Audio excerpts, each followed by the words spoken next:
predictions going into this book. If you saw my last video, you'll know that a lot of the predictions that I thought I had for this book were kind of answered in the last book. So I really have no idea what is going to happen. The title is a bit foreboding. The Last Olympian. I sure hope that doesn't refer to Percy. I feel like it kind of does because he's like right there on the cover. It's a little bit scary. Okay, here we go. I'm gonna be fine, right? Tell me right now that I'm gonna be fine. The end of the world started when a Pegasus landed on the hood of my car. Oh, the end of the world. Okay. Take your bets now on whether this book is going to make me cry. Oh, what? He's turning 16? Excuse me, my son, you were just 12. What happened? When did he grow up? Percy, bro, I'm sure Rachel looks pretty in her swimsuit, but you gotta stop having an internal monologue like that. Like, she looked like 1,000,000 golden drachmas. Sir! Your soulmate is Annabeth. You are not allowed to have those thoughts about other girls. Stop it. Get some help. Blackjack interrupting Rachel and Percy may be almost kissing. I see Blackjack is a Percy and Annabeth shipper. Percy saying he's not going to hurt the half-blood kid fighting for Kronos is like so Percy of him, and I love him. He's like, oh, don't worry, I won't kill you because I don't need to. Luke? This early on in the story? Oh, hi, thanks for checking in. I'm still a piece of garbage. Rolling up to the battles in flip-flops was certainly a choice. Percy being like, the prophecy says it'll happen when I turn 16, but I'm 7 days away. Why don't I just take this bitch now? Ethan Nakamura, if I meet you, it's on sight. Like, after Percy saved your life.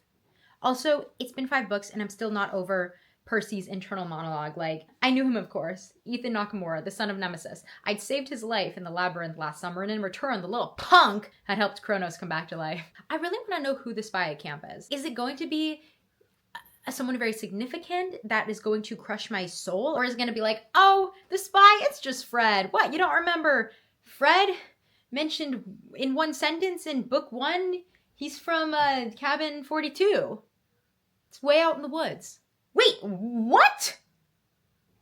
Wait. What? What just happened? I'm sorry, is Rick killing characters in chapter 1? Chapter 1? Oh my god, let me get settled first.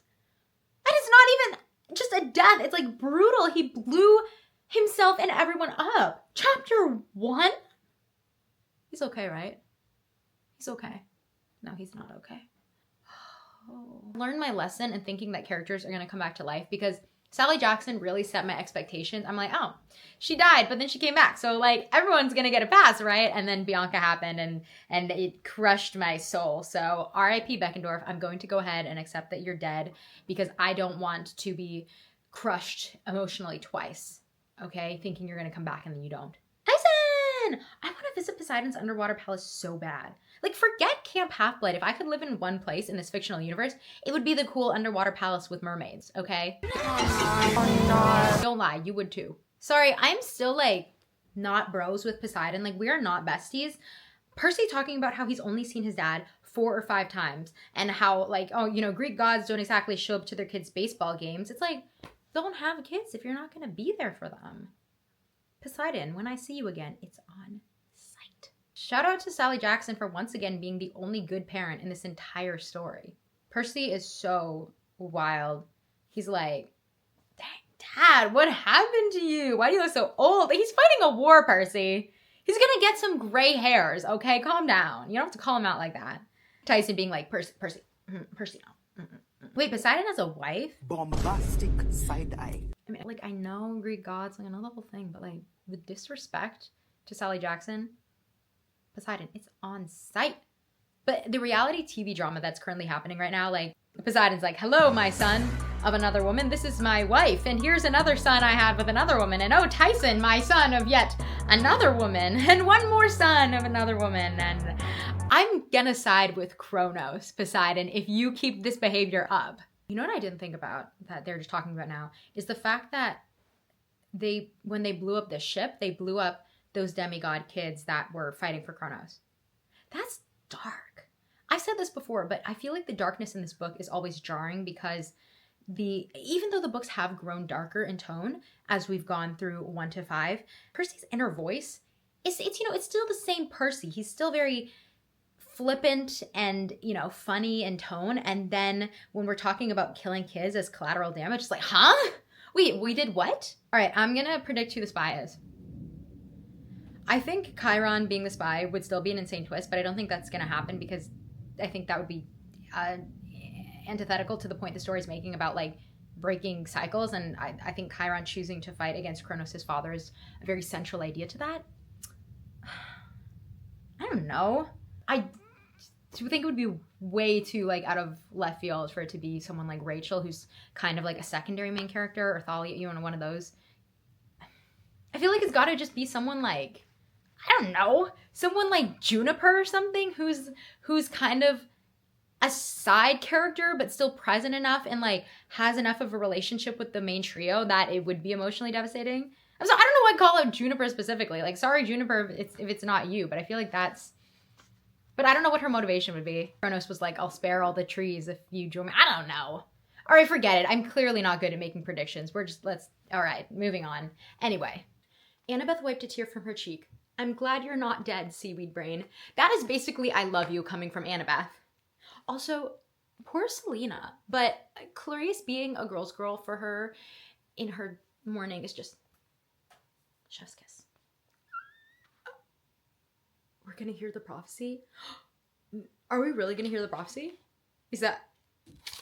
I'm scared. Percy's gonna die?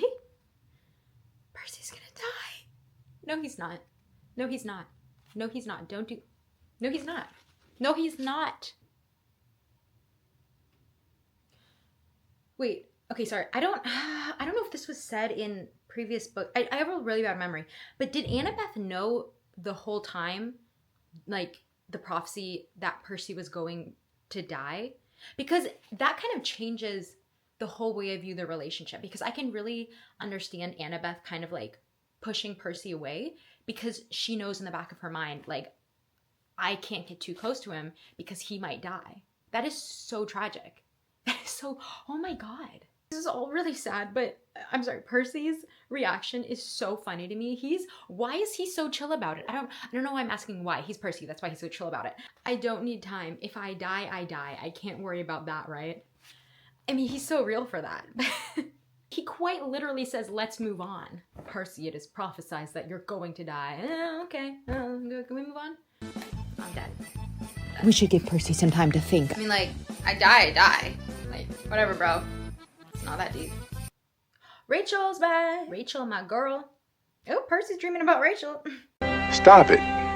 Get some help. Parallels of Rachel's, like, really powerful dad pretending to worry about her while really just caring about the family's reputation to the way the gods treat their kids. Like, I can really see why Rachel and Percy have this bond and like this understanding. I want Percy and Annabeth. You know, Percy and Annabeth, that's like soulmates. But I don't get me wrong. But I feel like I have more of an understanding of where this bond between Percy and Rachel is coming from. Oh, and look at that. Okay, a few pages later, Percy calls Annabeth seriously beautiful. We're back on track. Sorry, Rachel.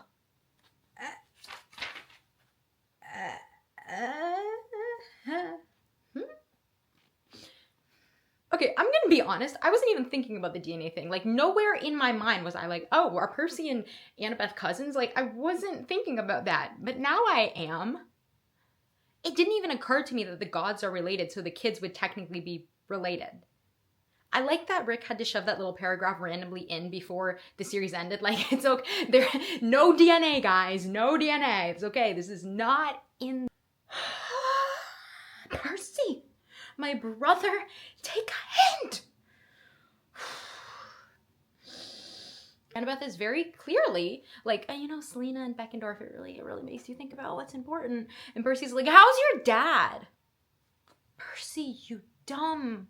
Now he's talking about his dream with Rachel.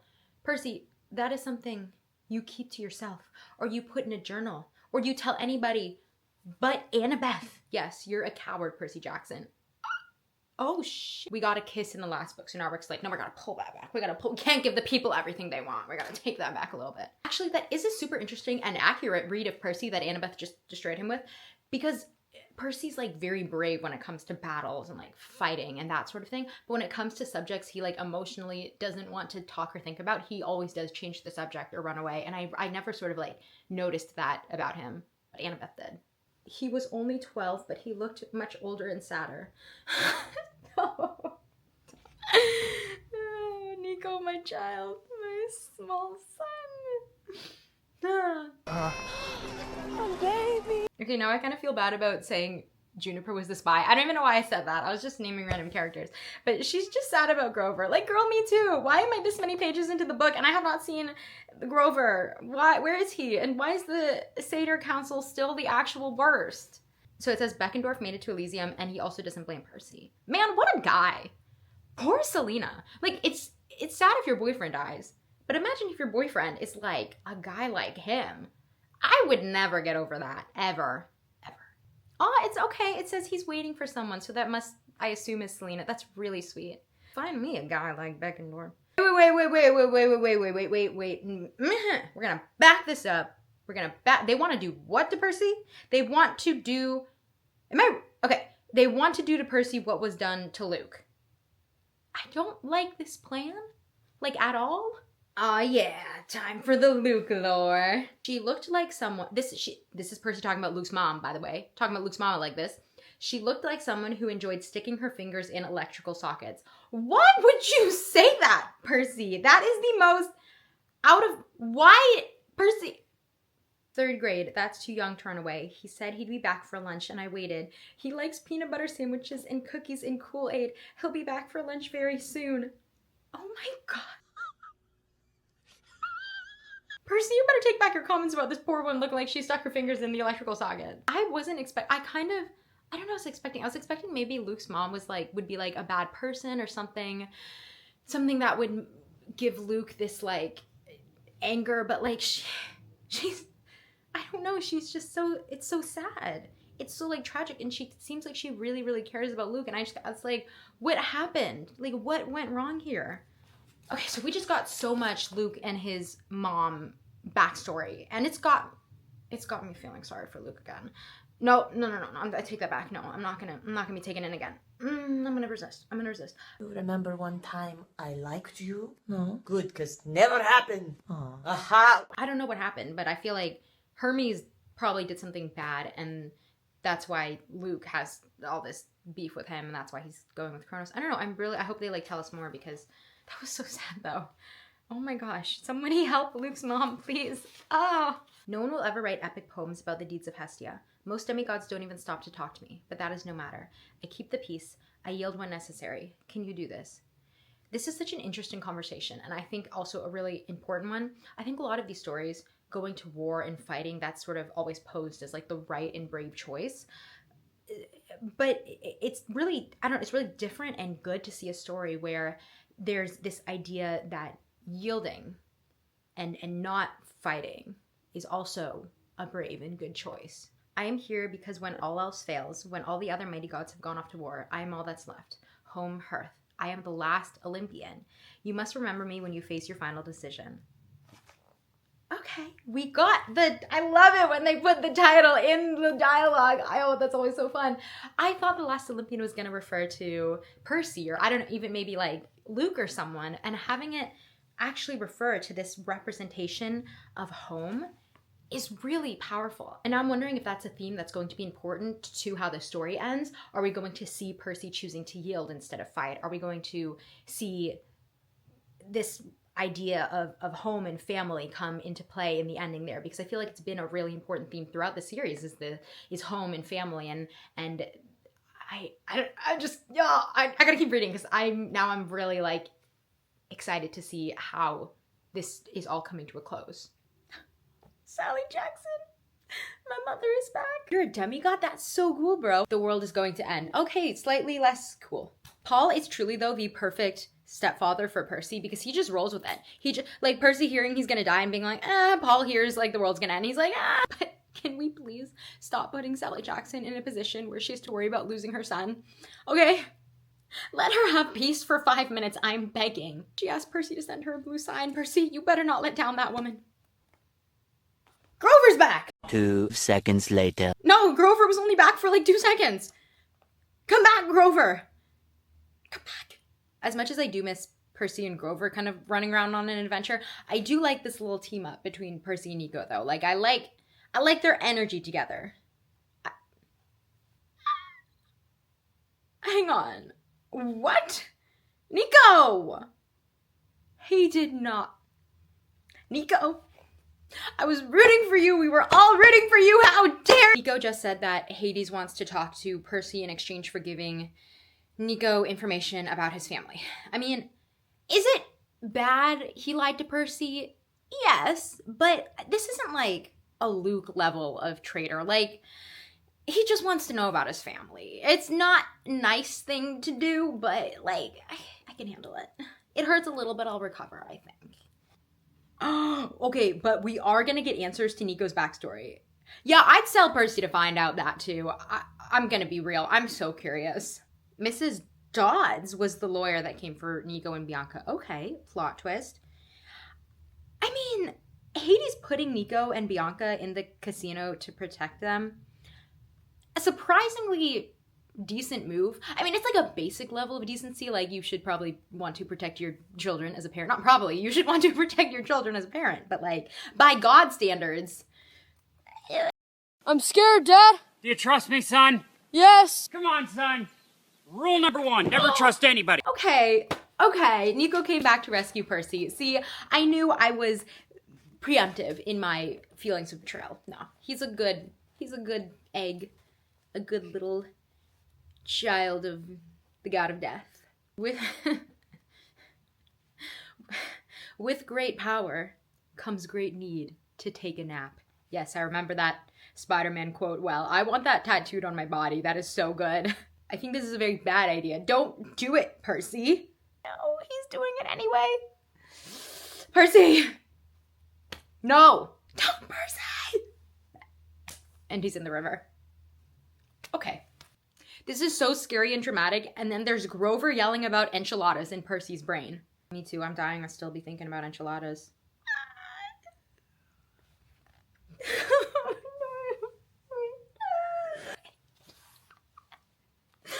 Annabeth's voice is what is tethering Percy to life. Stop it right now. Stop it right now. Annabeth is literally Percy's lifeline.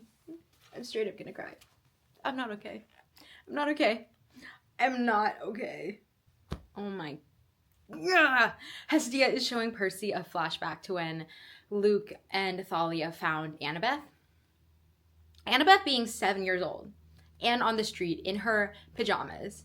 Mr. Chase, I will also never forgive you, but slightly less than Athena, because having a daughter all of a sudden being born from a thought must have been a slightly weird experience for a guy, but he still should have stepped up once he got over that, so. My family hates me, the girl said. They don't want me. I ran away. Mr. Chase! Annabeth can forgive him, but I never will. I promise I won't let anything hurt you. I'm not going to fail you like our families did. Luke, don't say... Okay, up until this point, not necessarily until this point, but like, I was still kind of thinking, why does Annabeth still have this, like, such an attachment to Luke, even now after everything, even now after he's had, you know, now he's like the body of Kronos. I understand why she's having so much trouble accepting it now, because Luke and Thalia were her first family, and they were really the only family she's ever had. Like, she had no one in the entire world except for these two. Okay, Luke is visiting his mom in this flashback, and it says, "The demigods winced, and a man's voice boomed. You should not have come home." I assume that's Hermes? I'm really curious what Hermes did. Like, I feel like he's got to be at fault for whatever happened to Luke's mom. Oh, Hermes is right there. Bitch, what did you do?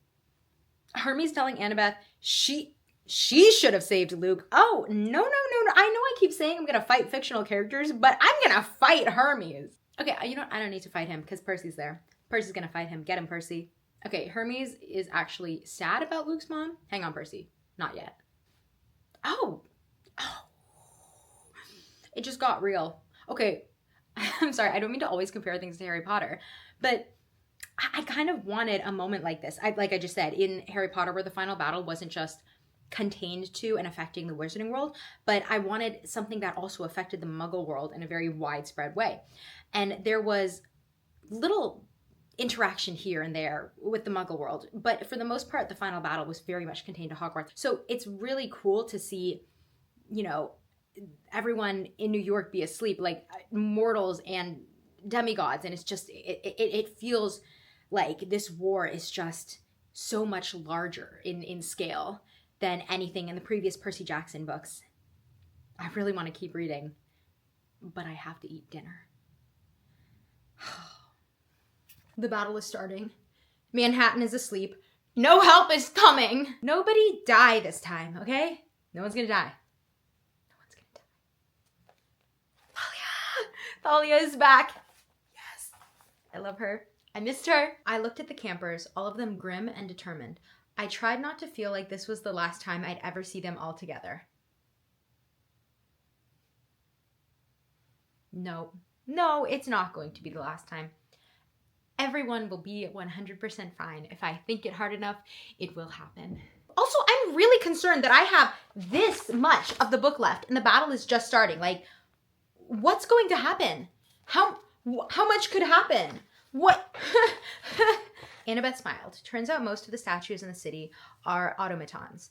Daedalus planted them here just in case he needed an army. Ooh. I love that we're getting all these callbacks and like loose ends being tied up. Like Daedalus's automatons being the statues they activate for the fight. We have Percy using the sand dollar Poseidon gave to him to protect the waters. We have the old characters like Thalia and Blackjack and Bessie the sea cow. The Minotaur leading the army. I kept saying when I was reading the last books that I was like, it feels like it's all coming together. But now it's actually like, it's not just feels like, it's all coming together. Before I could lose my courage, I said, don't I get a kiss for luck? It's kind of a tradition, right? I figured she would punch me. Instead, she drew her knife and stared at the army marching toward us. Come back alive, seaweed brain. Then we'll see. I'm fine. No, I'm actually not fine. I'm done pretending I'm fine. I'm feeling entirely unhinged right now. Behind me, Annabeth cried out in pain. I turned in time to see her fall, clutching her arm. A demigod with a bloody knife stood over her. In a flash, I understood what had happened. He had been trying to stab me. Judging from the position of his blade, he would have taken me, maybe by sheer luck, in the small of my back, my only weak point. Annabeth had intercepted the knife with her own body. No. No! God, please, no! No! No! No! Is she okay? Is she okay? Wait, oh my god. Please, oh my, please tell me she's gonna be okay. Get back. I slashed the air in a wide arc, driving the rest of the demigods away from Annabeth. No one touches her.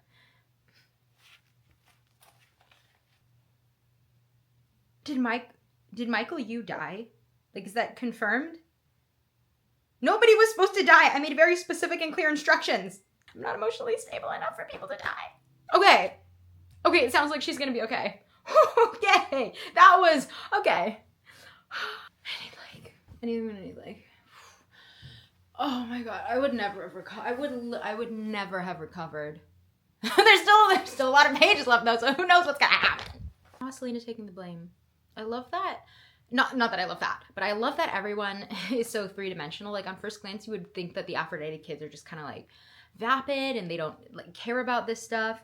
But she's like, she feels so much like a real person. Like she's insecure about not being good at camp and about not being a good fighter. And I also love Percy being protective and being like, I'm gonna fight the spy that cost Selena's boyfriend his life. And telling her that, like, she does have skills. Like, getting along with people, that's a skill, and that's also important. And I love that, and I love the dynamic of Camp Half-Blood compared to the beginning of this series where it kind of felt like they were all separate cabins in competition with one another. It really feels like they're all kind of one family now, united on the same side. Minus Aries' cabin, but I'll take it. I wasn't supposed to tell anyone, but this was Annabeth. If I couldn't trust her, I couldn't trust anyone. The small of my back. She lifted her hand. Where? Here? She put her hand on my spine and my skin tingled. I moved her fingers to the one spot that grounded me to my mortal life. 1,000 volts of electricity seemed to arc through my body. You saved me, I said. Thanks. She removed her hand, but I kept holding it. This is making me insane, just so you all know. Rover eating furniture in the middle of the war. I feel like Grover, I love Grover. I feel like he's kind of taken a back seat in this book, which does to me make sense because I think we got the completion of his arc in the last book with finding Pan. And I feel like we're now, this book is sort of focused on Percy and Annabeth's arc and like the completion of their story. And look, I'm not complaining about that. I'm not complaining about getting a focus on Percy and Annabeth. Okay, that was, whoa, okay. So Hades was actually trying to protect Nico and Bianca and their mom. Didn't see that coming. Okay, so we got some more of Luke's family backstory. And now it seems like Luke's mom, I don't know if Luke's mom was some type of oracle or if like Luke's mom just had some like power where she could tell the future, but she foretold Luke's destiny to turn evil. And Hermes also said that he did love Luke and he like was his father, and Luke clapped back that a father is supposed to be around, which is like good for Luke for kind of like standing firm on that. But I love how complex all these family backstories are. Like Hades and Hermes and their kids and their mothers, and you understand that they did not do right by their kids. I still want to fight them. But also that everyone was kind of dealing with an impossible situation, and does that excuse their actions? No, but it sort of adds this moral complexity to it that makes you think and makes you question what you would have done or what they should have done, and I love books that do that. Zeus had destroyed an entire hotel to eliminate 2 demigod children just to save his own skin because he was scared of a prophecy. He'd killed an innocent woman and he probably hadn't lost any sleep over it. Hades was no better.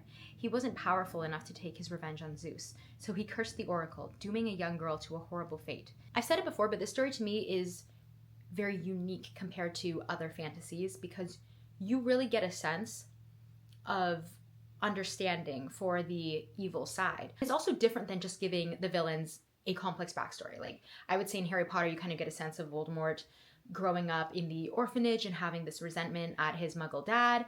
And, you know, that's giving context to why the villain is bad. But it's not giving you a sense of compassion for his actions. Like, I'm not like, oh wow, I can really see why the Death Eaters would choose to go with Voldemort.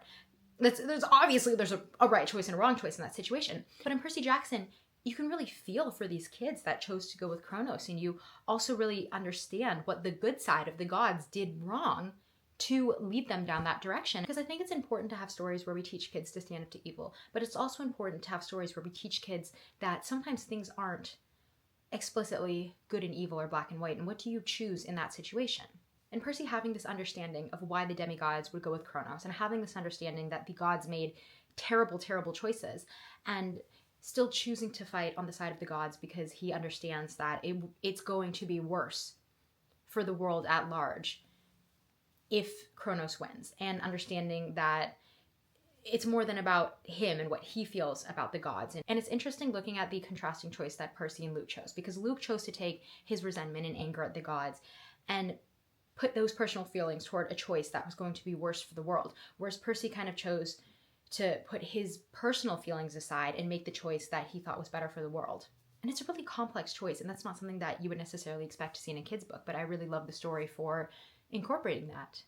The spirit of hope would not abandon humanity. Hope does not leave without being given permission. That might be one of my favorite lines in the entire story. Percy, she said, you can't start feeling sorry for Luke. We all have tough things to deal with. All demigods do. Our parents are hardly ever around. But Luke made bad choices. Nobody forced him to do that. And another good point here that whatever bad past or justification Luke has for his actions, it doesn't excuse bad choices. It might allow you to understand why those choices were made, but it doesn't account for them. Guys, I thought I was going to be reading a fun, silly book about Greek gods. And now look at this. Look at this. I'm thinking about morality and hope and all the analyzing and crying. And it has continued to surprise me in so many ways. And oh my gosh, I am so afraid to finish and sad and okay. Let me take a break there and collect, and I will see you back. Okay, I still have quite a bit of ways to go, but I feel like I'm at the point in the book where if I start reading, I'm not going to be able to put it down. I think I'm going to finish this thing today, and so I put on my Camp Half-Blood shirt preemptively to celebrate. Also, I am unfortunately a little bit sick, so if my reactions seem a little bit more toned down, it is because I'm in like a kind of a brain fog right now, but I couldn't wait till I got better to read because I've just been reading nonstop these past few days and I can't stop now, so here we go. First off, Luke is fighting back against Kronos. Redemption arc for Luke. I don't know, it's a little late for like redemption arc, but I'm still rooting for him. I'm still rooting for him a little bit. I know it's like the 11th hour, but I can't help it. I can't help it, Luke. Luke, don't disappoint me again. Don't make me look like a fool in front of these people for the 18th time. Oh, okay, so May tried to take the spirit of the Oracle, but it was cursed by Ares? That's what happened, right? I'm following this right? So Hermes didn't do anything to her, as I was speculating. Sorry, Hermes, you still suck in other ways, but not in that specific way.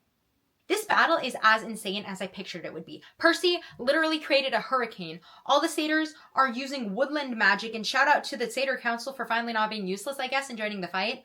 A giant winged pig came through. Sorry, I was just... The battle is so intense that I was just reading it. I was just like I was forgetting that I was filming reactions. I was just so into it. I was gone. I was off this planet for a second. I was fighting in New York. Sorry, I'm back. I ran away when I was 7. Then with Luke and Thalia, I thought I'd found a family, but it fell apart almost immediately. I hate it when people let me down, when things are temporary. I think that's why I want to be an architect. To build something permanent. Oh my goodness. I love Annabeth so much, and I feel like I continuously think, oh, I understand Annabeth's character, and then I'm still getting new insight into who she is, even very late into the books. Sally and Paul are here! They're asleep! No, get them out! I thought they were safe. Now I'm really stressed. It's Rachel Elizabeth there with a steel chair! Wait, Rachel has been having visions. Now I'm really stressed. For everyone. Like, no one is safe. Let me rest for 2 seconds. NICO standing up to Hades. I love my son. I love my precious baby child. Hades, if you don't want him, I will adopt him. Also, this back and forth about, you know, Hades saying he cut himself off from the gods because they deserved it, because they wronged him, which is valid of him. And NICO saying back, but has that made you feel better? Because sometimes I feel like we do things that hurt us because we say the other people deserve it. And in the end, it doesn't actually help. That's such a good question NICO asks. It's like, it's not about whether they deserve it or not. It's about you and is this actually helping you? Free therapy with Hades. The children of Ares showed up. Clarice. Yeah, Clarice. I knew my girl would come through. I knew she would. What is happening? What's happening? What's happening? Why are there 2 Clarices? Huh? Okay, Clarice number 2 just defeated the Drakon. Is that how you say it? Drakon? I'm so confused. What is happening? Huh? Selena was the fake Clarice. Why? What? Huh? What's happening? What's happening? Help me. What is going on?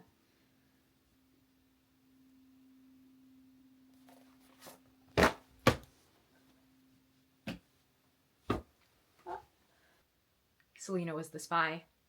Selena was... Stop it! Stop it right now! There's no way! There's... What? What? Wait, what?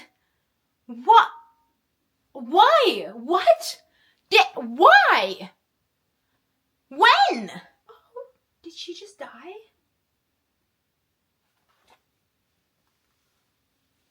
Oh no, I need a moment.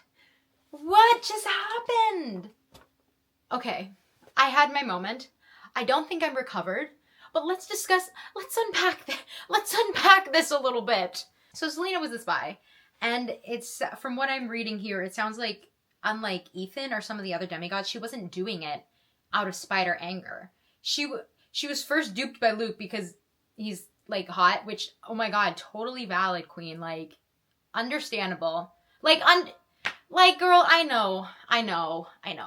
But But then it became more about doing the right thing, and she thought she was protecting Beckendorf, and it's such a tragedy of someone thinking they're doing the right thing and going down the wrong path because of it. And that's not at all what I expected. I thought the spy was going to be someone like Ethan, like a very bitter, angry demigod who was looking to get revenge. And instead you have someone good-hearted like Selena, who just was afraid and thought she was doing the right thing and made a bad choice. And that's really heartbreaking. Also, Clarice joining the fight because of Selena.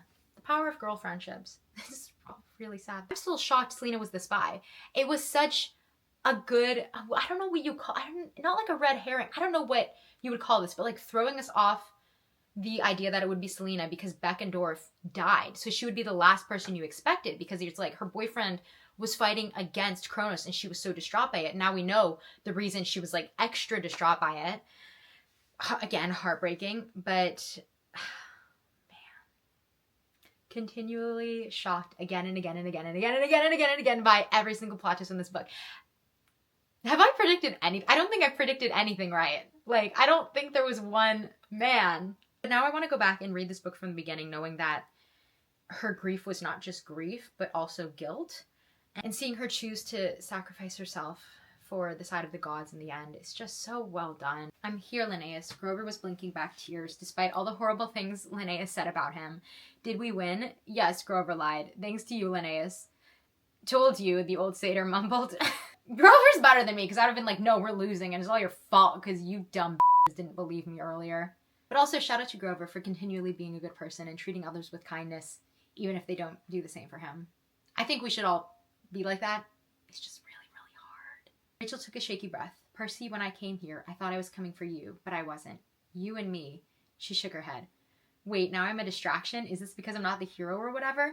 I was drawn to you because I needed to understand my true side, but you and me, that wasn't part of it. Our fates aren't intertwined. I think you've always known that deep down. Maybe I wasn't the brightest guy in the world when it came to girls, but I was pretty sure Rachel had just dumped me, which was lame considering we'd never even been together. Icon Rachel Elizabeth Dare. Wow, okay, I love, you know what? I don't know what's gonna go down with Rachel, but I really love this. I really love that her role in the story isn't kind of just being reduced to being the other girl, like the love interest that's there to be a competition for Percy and Annabeth, like the second girl in the love triangle. Her like kind of taking that moment to claim her power in this situation. And Percy was a very nice friend to her. I'm not saying there's anything on Percy, but I'm saying like within the narrative, her claiming that power and being like, you know, I have a greater purpose here. There's nothing wrong with being there for love. Like, girl, you know, me too. If I had a crush on a guy and I'm like, yeah, sure, yeah, I'll go kill some monsters for you. I do really respect her having a greater purpose in this narrative. Also, just, it's kind of iconic, her just being like, oh, you thought this was about you, Percy? No, Percy. Darling, I have a bigger purpose here. Like, you're cute, but there's just really, really an amazing quote here. Percy's talking to Hestia, and he says, you're the last Olympian, and the most important. And why is that, Percy Jackson? Because hope survives best at the hearth. Guard it for me, and I won't be tempted to give it up again. I love this idea that family and home are what give hope and where hope survives. And it's interesting because family has been in this story as a theme also such a cause for anger and hate. But then on the, you know, within the gods themselves, between the gods and the Titans, between the gods and their children.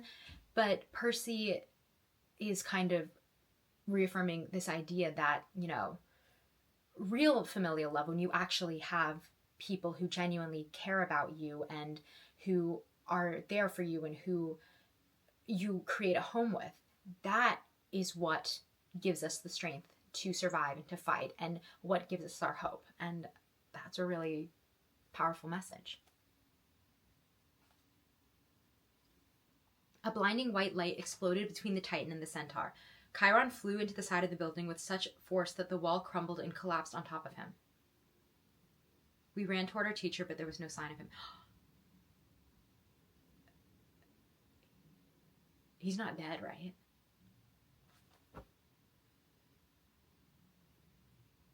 They didn't find his body. They also didn't find Bianca's body, but I'm just gonna assume he's alive until I get confirmation. Oh, now Annabeth is finally attacking Luke. Luke Kronos. Luke Kronos. I've been rooting for Annabeth to, like, finally understand that that's not Luke and to sort of accept the choice that he made. But now that she did, and it's not satisfying at all. It's just really, really sad. If this book doesn't end with Annabeth getting, like, a nice relaxing trip to the spa, I don't want it. I mean, preferably not a spa where Percy turns into a hamster, though. But yeah, it's NICO with a steel chair. Oh my! It's giving that Lord of the Rings scene where Aragorn shows up with the army of the dead, and I love it. And Hades showed up. Okay, unexpected Hades redemption arc. Love that for him. No, Sally! Queen, run away! If this book ends with Sally Jackson dying, I don't know what I'll do. I will die. I thought there would be a battle, but this feels more like, this doesn't feel like a battle. It feels like an all-out war, and it's very, I don't know if my heart can handle it. Okay, stepdad Paul continuing to be the most chill dude alive. He just woke up and just rolled up to the battle and started stabbing monsters. Okay, remember my parent scoreboard from a previous video? Okay, Sally and Paul are at like 10 billion points, and everyone else is at like a 2 for showing up.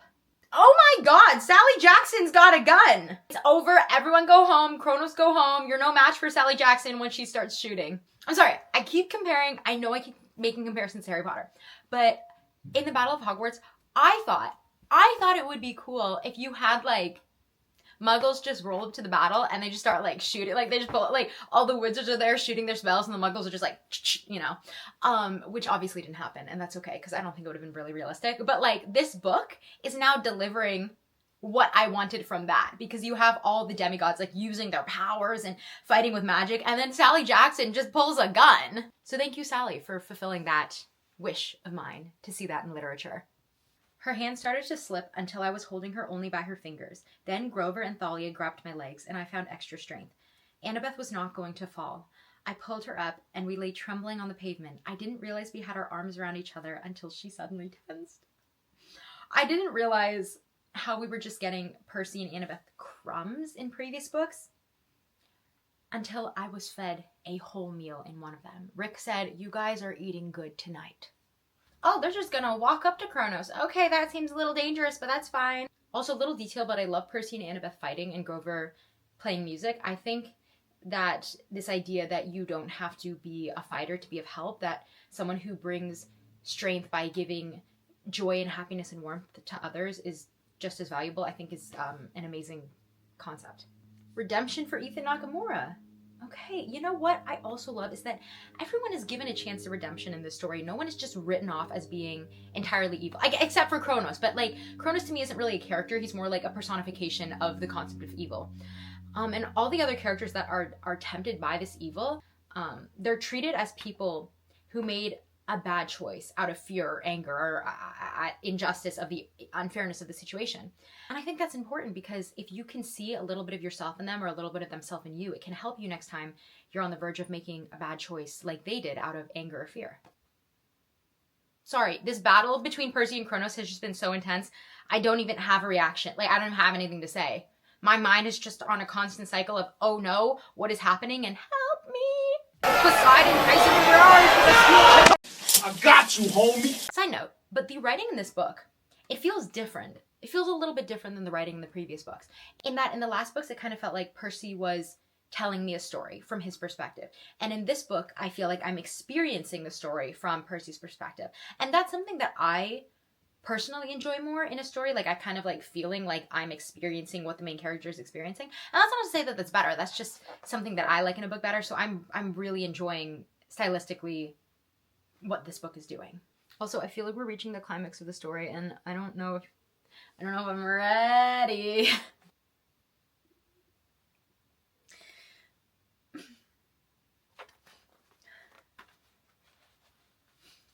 Family, Luke, you promised.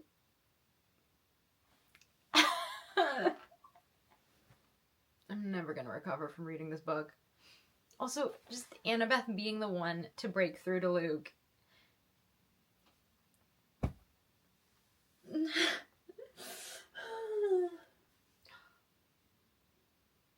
Is Percy going to kill Luke?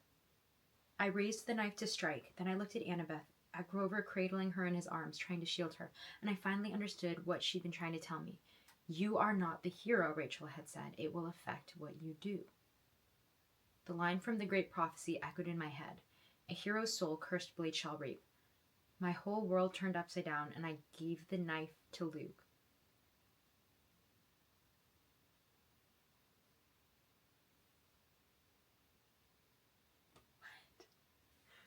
What is happening? With difficulty, he stabbed himself. It wasn't a deep cut, but Luke howled. His eyes glowed like lava. The throne room shook, throwing me off my feet. When I opened my eyes, I saw Luke sprawled at the hearth. On the floor around him was a blackened circle of ash. I'm about to cry, but I also totally called this, okay? I told vindication for rooting for Luke. Every single book.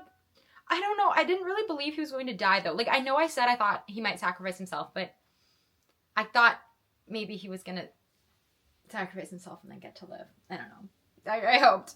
I'm a clown. You were like a brother to me, Luke, she said softly, but I didn't love you. I don't know if that line was intended to, like, hint at romantic love, because I feel like there was always some implication that Annabeth had a crush on Luke. Or, I don't know, maybe that was just Percy's perspective and Percy's just jealous. I don't know. But I read this from, like, the viewpoint of that she was talking about familial love. And because that is a devastating line. You were like a brother to me, but I didn't love you. Because if you look at that line through the lens of her talking about romantic feelings, then it kind of reads as like, you know, you were like a brother to me, but I didn't love you in a romantic way. But I still loved you like a brother. But if you read it like she's talking about familial love, then it's like, you were like a brother to me, but I didn't love you. Like, I never loved you at all. I didn't have any sort of love for you in any sense. And that is devastating. That is absolutely heartbreaking. It's like reverse Obi-Wan Kenobi. You were my brother, Anakin. I didn't love you. I don't know. How did you guys interpret that line? Because I don't know. I'm having too many emotions to think, okay? I don't know if I can convey this, but my brain feels like someone cracked an egg in there and scrambled it and then ate it. And then there's nothing left in my brain now. It's all gone. There's no brain in my head. And I'm also really sad. Like, a lot of sad things just happened at once. Oh my god, I need a nap. With great sadness comes great need to take a nap. Ethan, me, all the unclaimed. Don't let it happen again. His eyes were angry but pleading too. I won't, I said. I promise. I love that there's an acknowledgement of the injustice done here.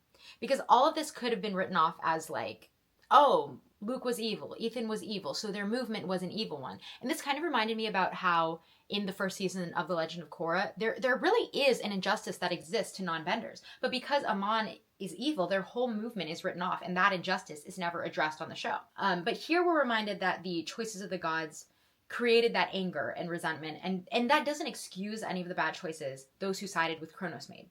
But we are reminded that just because they made bad choices, it doesn't mean there wasn't injustice done to them. And it's also really interesting looking at how Percy is a cycle breaker, right? Like, he chooses to break the cycle of heroes making selfish choices, as we saw, and I think that was the last book. But he's also breaking a cycle of anger and revenge here. The gods hurt their demigod children, and those demigod children retaliated by siding with the Titans and hurting not only the gods, but other innocents who were harmed in the crossfire. And Percy could have easily continued that cycle of hate and anger and revenge, but instead he assures Luke that he understands Luke and the other demigods' pain and will do something to stop it, which is something really important to model in stories, and I think it's something that a lot of us can learn from. I thought of May Castellan, alone in her kitchen, baking cookies and making sandwiches for a son who would never come home. Oh! Luke being the hero in the prophecy was not something that I ever thought of or even had a fleeting thought of. And I shouldn't be surprised because, like I said, this book continues to shock me and get me with the plot twist. But What a good plot twist, because it's really a full circle moment from the first book where the plot twist was you think Luke is good and then he turns out to be on the side of Kronos, and then it comes to the end where you think Luke is bad and then it turns out he sacrifices himself for the side of the gods. Percy lighting up the Empire State Building blue for his mom and Zeus not even questioning it. He's just like, okay, weirdo, I'll do it. Oh, Chiron lived. Thalia lived. Okay, I'm good. I'm actually good. I'm good now. We're good now, guys. It's good. I want to live in this part of the story forever. A stick for Tyson, Elysium for Thalia's friends, Grover, a member of the council, Annabeth as architect of Olympus. I'm okay. Yeah. I'm okay. I'm actually okay now. It's all better now. Thank goodness for how, okay, I mean, it's not like people died, so there's still some sadness there, but like, I can't do books with sad endings. So thank you to Percy Jackson for like letting me have some peace here at the end after all of that. What's Percy gonna get? Is Percy gonna become a god? Oh, Percy said no. He said, no thanks. I don't want to be a god. I'd rather you all just not be deadbeat parents instead. I want you all to pay your f***ing child support and stop being deadbeat dads. Percy. Athena speaking up for him. 1 bonus point to Athena. I'm going to make a comparison to Harry Potter one last time, which is that something that always bothered me a little bit about the ending of Harry Potter was that there was no systemic change, right? They defeated the one evil man and then it was like, okay, yay, evil's defeated forever now. And there was no addressing the underlying issues in the wizarding world or the acknowledgement of why a person like Voldemort got so much power and followers and why so many people subscribe to that ideology. And you know what, I think that's okay for a book like Harry Potter, which it's a typical fantasy story, right? It follows that typical structure. Once you defeat the big evil villain, the story's over, and that's fine. And also it had an antagonist whose primary motivation was magical racism, so there's not really a need to interrogate that or to justify or understand the choices that the characters who chose to side with him made, right? There's not really a need to justify magical racism. I do think it's a little disappointing that there was not really much change seen in the epilogue of Harry Potter, right? There was still sort of this bad reputation of Slytherin house. Albus Severus is like, I don't want to be in Slytherin. Like the divisions in the wizarding world still seem to be there. And Harry Potter as a story does not really address any underlying systemic issues that surrounded the villain's rise to power, that surrounded the corruption in their government system. But Percy Jackson does. Percy didn't just say, oh, the evil's defeated, Kronos is gone, let's move on. He did something very, very valuable that I think everyone in the real world can do more often. And he asked himself, why? He didn't just write off any of his enemies as they're just evil. He asked himself, why are they doing this? Why would they side with Kronos? And in answering and fixing the why, he prevented future generations of demigods from that injustice, as well as protected the gods against future uprisings against them. And he ensured peace for everyone. And I'm really very surprised because I did not expect this. I thought this was going to be like other stories where all the systemic underlying issues that led to the conflict of the book is just kind of swept under the rug in favor of just defeating the one bad person who's leading everyone. But no, Percy Jackson took the time to address the injustices, to address the systemic issues. And I have such a newfound sense of appreciation and respect for this story now, even more so than I already did. And also, like Percy, I guess I have to make a formal apology to Hermes, who was just trying to do his best and who's now like making amends and seeking out his other children. Okay, 2 points to Hermes, I guess, if I have to. Wait, what's Rachel doing? Man, I was all like, peace, yeah, happy ending, everything is good. Now here, Rachel is running off to Camp Half-Blood. Girl, let me rest. What's she doing? Oh, Rachel took the spirit of the Oracle. Rachel is the new Oracle. What? Oh my god. Wait, that makes so much sense. Wow, I didn't expect that, but looking back, that makes so much sense. Like her whole purpose on the journey and her having like the dreams and the visions and the... What? And even to the red hair like the Oracle. Oh! Oh! I didn't expect to be stunned one last time, but here we are. Another prophecy. Oh, no. More, please. I beg you. Let me rest. Percy staying mortal for Annabeth. And the kiss underwater. Oh, I will never be over these two. A little glimpse of Hestia by the fire there at the end. I love how at the end of the story, the world was saved because of this idea of hearth and home and family and warmth. Because Luke was able to overcome the evil that was Kronos by remembering his family, his chosen family, which was, right, it was Annabeth and Athalia, and remembering his promise not to hurt Annabeth. That was what brought him back. And it was also the gods' in understanding of the importance of family that allowed them to rally together and to join together and to fight. And it was Grover's music that helped sway Ethan to come back to the good side. And it means so much to me that the real hero of the story, the real savior, the last Olympian, it wasn't in the end really about who was the strongest in battle, but it was about the fact that the connections that we have to each other, the love we have for our family, our chosen family, our friends, and this idea that hope survives in that. And that was the savior in the end. That is incredible storytelling, and that means so much to me. They're already talking about the next prophecy. I'm gonna say it one more time. Let me race you to the road, I said. You are so going to lose. She took off down Half-Blood Hill, and I sprinted after her. For once, I didn't look back. I finished. Oh my gosh, I'm done. Hang on, I need to just take a moment. You know, you never get to read a series for the first time again, and I just need to I need to process this moment for a second. I need to feel it. This was my favorite book. I say that at the end of every book, but now having read 5 books, I think I can officially say that this one is my favorite. This series, I don't even know what to say. I'm so frazzled from finishing that and just everything that happened. This series, I said from the beginning, it was not what I expected at all. The tone, the style, the story, the characters, the plot, everything was not what I expected in any sense. And it was different, but I will also say it was better than what I expected. And I think the reason it was better than what I expected is because what I expected was, I said in, I think, my first video, to be more like a typical children, young adult fantasy. And it just took that idea and it flipped it on its head for me. And it continually surprised me in ways where the story grew beyond what I thought was possible of it. And it was told in a way that was so different and so unique and something that felt entirely new while still feeling comfortable and familiar.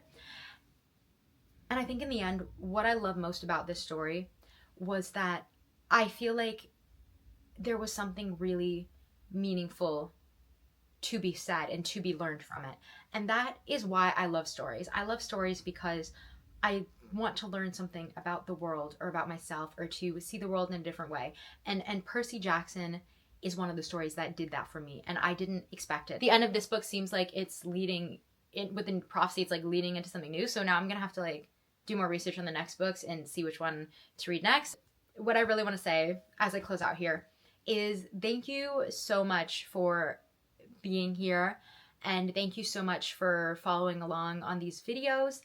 And it just means a lot to get to experience a story with other people. I think that's why fandom is such a big and meaningful thing in a lot of our lives, because it's one thing to experience a good story, but it's another thing entirely to get to have the privilege of experiencing that story with other people who also love it and who are also as passionate about it. And so I just wanted to say thank you for letting me share my love of this story and excitement and discovery of it and passion for it with you. If you like that, don't worry. Like I said, I'm going to keep doing reading vlogs. I'm going to start the next books in, I don't know how many there are in this series.